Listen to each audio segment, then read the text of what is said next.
2023 ఫిబ్రవరి 6వ తేదీ భారీ భూకంపం తుర్కియేను కుదిపేసింది. వేలాది భవనాలు కుప్పకూలిపోయాయి. 55,000 మంది ప్రాణాలు కోల్పోయారు. కాశ్మీర్ వివాదంలో పాకిస్తాన్కు మద్దతిస్తున్న దేశం కావడంతో తుర్కియేకు అండగా నిలవాల్సిన అవసరం భారత్కు లేదు. కానీ ఆ దేశానికి వచ్చిన కష్టం చూసి చలించిపోయింది. ఆపరేషన్ దోస్త్ అంటూ యాక్షన్లోకి దిగింది. నాడు చేసిన సాయానికి అంకారా భారత్ను నెత్తిన పెట్టుకోవాలి. కానీ విశ్వాసఘాతక తుర్కియే మాత్రం ఎప్పట్లానే ఉగ్రదేశానికి అండగా నిలిచింది. తన డ్రోన్లతో భారత్ను ధ్వంసం చేయడానికి సిద్ధపడింది. ఇక్కడే భారతీయుల రక్తం మరిగిపోయింది. పాకిస్తాన్తో కాల్పుల విరమణ జరిగినా తుర్కియేను మాత్రం విడిచిపెట్టకూడదన్న డిమాండ్లు మొదలయ్యాయి.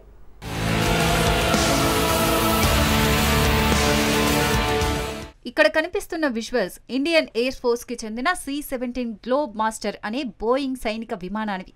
ఈ విమానంలోనే 2 ఏళ్ల క్రితం భూకంపంతో ధ్వంసమైన తుర్కియేలో రెస్క్యూ ఆపరేషన్ కు అవసరమైన NDRF సిబ్బంది, సహాయ సామగ్రి, ఆహారం, ఔషధాలను తరలించింది.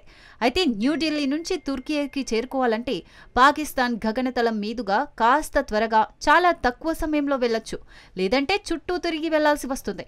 కానీ భారత్ పేరెత్తితేనే కస్సుమనే పాకిస్తాన్ మన విమానాలను తమ గగనతలంలోకి అనుమతివ్వలేదు. ఇక్కడే ప్రపంచం ముందు పాక్ కుట్రపూరిత వైఖరి మరోసారి తేటతెల్లమైంది. ఒకవేళ భారత విమానాలను పాకిస్తాన్ మీదుగా వెళ్లనిచ్చినా ఆ దేశానికి వచ్చే నష్టమేముండదు. పైగా అందుకు అంగీకరిస్తే పాకిస్తాన్ మిత్రదేశం తుర్కియేలో శిథిలాల కింద నలిగిపోతున్న ఎందరో అభాగ్యులను ఇంకాస్త తొందరగా రక్షించే వీలుండేది.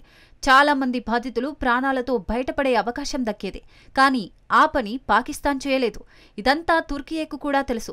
అందుకే అసలైన మిత్రుడెవరో తమకు ఇప్పుడే తెలిసిందని, భారత్ చేసిన సాయాన్ని కలలో కూడా మర్చిపోమని భావోద్వేగంగా ప్రకటించింది. దీంతో తుర్కియేలో మార్పు వచ్చిందని, ఇక కలలో కూడా పాకిస్తాన్కు మద్దతు ఇవ్వదనే అంతా అనుకున్నారు. కానీ విశ్వాసఘాతక విషసర్పంలో మార్పు అంత ఈజీగా వస్తుందా? ड्रोन के मलबे की फोरेंसिक जांच की जा रही है। प्रारंभिक रिपोर्ट्स से पता चलता है कि वे तुर्की के असीस गार्ड सोंगर ड्रोन्स हैं। इसके उपरांत रात में पाकिस्तान के एक सशस्त्र UAV ने 2023లో శిథిలమైపోయిన తుర్కియేను ఆపరేషన్ దోస్తీతో గట్టెక్కించినందుకు అంకారా ఇచ్చిన రిటర్న్ గిఫ్టే ఇది. చేసిన సాయానికి కృతజ్ఞత చూపకపోయినా పర్వాలేదు, కానీ తుర్కియే తిరిగి ద్రోహం చేసింది. అప్పుడు మనం మానవత్వాన్ని చూపితే దాన్ని మరచి ఇప్పుడు భారత్పై దాడికి పాకిస్తాన్కు డ్రోన్ను పంపింది. ఈ నెల 8న పాకిస్తాన్ భారీ స్థాయిలో భారత్పై డ్రోన్ దాడులు చేసింది. దాదాపు 300 నుంచి 400 డ్రోన్లను ప్రయోగించింది. వాటిని భారత్ కూల్చేసింది. ఆ శకలాలను ఫోరెన్సిక్ నిపుణులు పరిష్కరించారు. అవన్నీ తుర్కియేకు చెందిన ఆసిస్ గార్డ్ సోనగర్ డ్రోన్లుగా కన్ఫర్మ్ చేశారు. తుర్కియే అధ్యక్షుడు ఎర్డోగన్ కు తొలి నుంచి భారత్ అంటే విపరీతమైన ద్వేషం. ఆ విషయాన్ని అనేక సందర్భాల్లో ఆయన బహిరంగంగా వ్యక్తం చేశాడు. పహల్గాం ఉగ్రదాడి జరిగిన తర్వాత ప్రపంచమంతా ఉగ్రవాదుల చర్యలను ఖండిస్తున్న సమయంలో పాకిస్తాన్ ప్రధాని షహబాజ్ షరీఫ్ ను ఎర్డోగన్ కలిశాడు. ఆ దేశానికి వత్తాసు పలికాడు. పహల్గాం ఉగ్రదాడిని ఖండించలేదు సరికదా, మృతి చెందిన పర్యాటకుల కుటుంబాలకు సానుభూతి కూడా వ్యక్తం చేయడానికి ఎర్డోగన్ ఇష్టపడలేదు.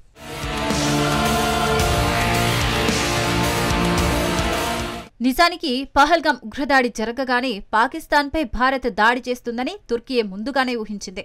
ప్రపంచమంతా భారత్కు సంఘీభావం తెలుపుతున్న సమయంలో 6 సైనిక విమానాల్లో పాక్కు ఆయుధాలను ఎర్డోగన్ సర్కార్ పంపింది.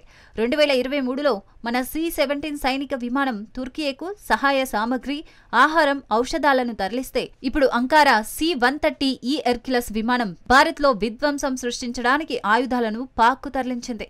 తుర్కియే విమానం ఏప్రిల్ 28న పాకిస్తాన్లో దిగిన విషయాన్ని అంతర్జాతీయ గగనతల నిఘా సంస్థలు గుర్తించాయి. అయితే ఇంధనం నింపుకునేందుకు తమ యుద్ధ విమానం దిగిందని ప్రకటించి అంకారా తప్పించుకునే ప్రయత్నం చేసింది. ఆ తర్వాత ఒక యుద్ధ నౌకను కూడా కరాచీ పోర్టుకు పంపింది. ఇప్పుడు ఆ ఆయుధాలనే భారత్పై పాకిస్తాన్ ప్రయోగిస్తోంది. పహల్గాం దాడి జరిగిన తర్వాత ముస్లిం దేశాల్లో తుర్కియే, అజర్బైజాన్ మాత్రమే పాకిస్తాన్కు మద్దతిస్తూ ప్రకటనలిచ్చాయి. కాశ్మీర్ అంశంలో గతంలో ఎర్డోగన్ అనేకసార్లు అంతర్జాతీయ వేదికలపై బహిరంగంగా భారత్పై విమర్శలు గుప్పించాడు. పాకిస్తాన్కు తుర్కియే ఇచ్చింది అల్లాటప్ప డ్రోన్లేం కాదు, యుద్ధాల్లో తిరుగులేని అస్త్రాలుగా గుర్తింపు తెచ్చుకున్న డ్రోన్లవి. ఆసిస్ గార్డ్ సోనగర్ డ్రోన్లను తుర్కియేలోని అంకారా కేంద్రంగా పనిచేస్తున్న ఆసిస్ గార్డ్ సంస్థ తయారు చేసింది. వీటిని 2019 నుంచి వాడుతున్నారు. పైగా ఇవి సూసైడ్ డ్రోన్లు కావు. స్వయంచాలితంగా ప్రయాణించి లక్ష్యాలపై దాడులు చేసి తిరిగి గ్రౌండ్ కంట్రోల్ స్టేషన్కు చేరుకోగలవు. రిమోట్ కంట్రోల్తో కూడా నియంత్రించవచ్చు.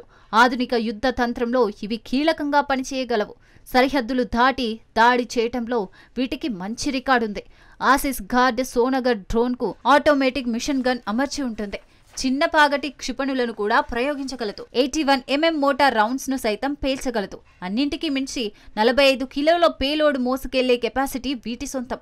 లక్ష్యాలపై నిఘా పెట్టడంలోనూ, ప్రత్యర్థి రక్షణ సమాచారాన్ని గ్రౌండ్ స్టేషన్ కు పంపడంలోనూ ఆసిస్ గార్డ్ సోనగర్ డ్రోన్లది అందివేసిన చే. ఇలాంటి పవర్ఫుల్ డ్రోన్లు ఒకేసారి వందల సంఖ్యలో వస్తే పరిస్థితి ఎలా ఉంటుందో అర్థం చేసుకోవచ్చు. పాకిస్తాన్ చేసింది కూడా అదే. కానీ వాటిలో ఒక్కటంటే ఒక్కటి కూడా భారత్ను టచ్ చేయలేదు. అది ఇండియన్ ఆర్మీ పవర్. నిజానికి ఏ ఎయిర్ డిఫెన్స్ వ్యవస్థ అయినా శత్రువులు ప్రయోగించిన క్షిపణులు, డ్రోన్లను 100% అడ్డుకోవడం ఇంపాసిబుల్. 80% ఆయుధాల్ని అడ్డుకోగలిగితే ఆ వ్యవస్థలు చాలా గొప్పగా పనిచేస్తున్నట్లు లెక్క. World most powerful Israeli iron dome వ్యవస్థ కూడా 90% టార్గెట్లనే అడ్డుకోగలుగుతుంది. కానీ భారత ఎయిర్ డిఫెన్స్ వ్యవస్థ 90%కి మించి టార్గెట్లను ధ్వంసం చేసింది.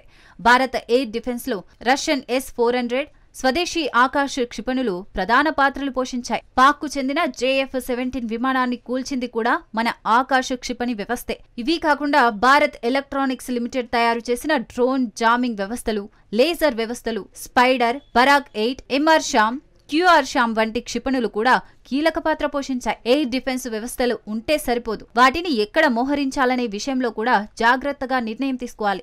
భారత సైన్యం వాటిని సరైన ప్రదేశాల్లో మోహరించింది కాబట్టి ఎక్కువ టార్గెట్లని ధ్వంసం చేయగలిగింది.